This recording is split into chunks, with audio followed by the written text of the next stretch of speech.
Okay, today's the start of the Freezin For A Reason ride to raise money for the Missouri Special Olympics. Jeep and motorcycle ride, always done in January. Jeeps generally take the doors off, like my Jeep there, take the doors off. Motorcycles, of course, they're exposed. Great thing though, we raise a lot of money for the Missouri Special Olympics, so it's a good cause, can't go wrong with that. Last year was 14 degrees when I left the house. Today it's 48. Pretty cold breeze, but to support the whole freezing concept, I went ahead and went with shorts. Should be an interesting ride going down the highway, but today should be fun. There's an auction, got the ride, a lot of great people, and it will be fun to see what all happens today. See you later. That's okay.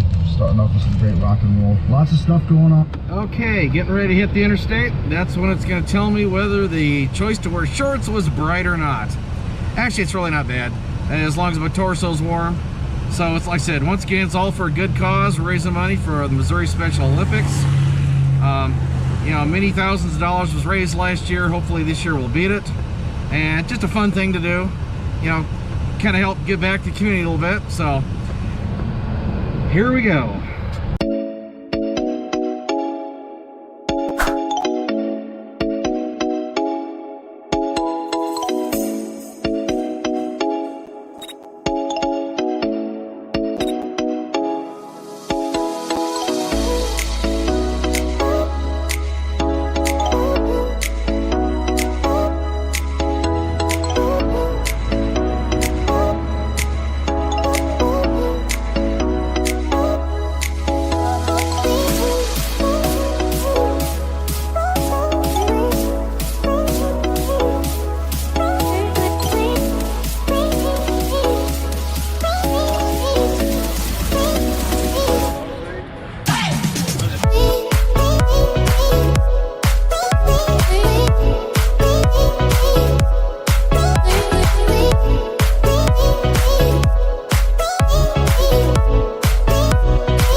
We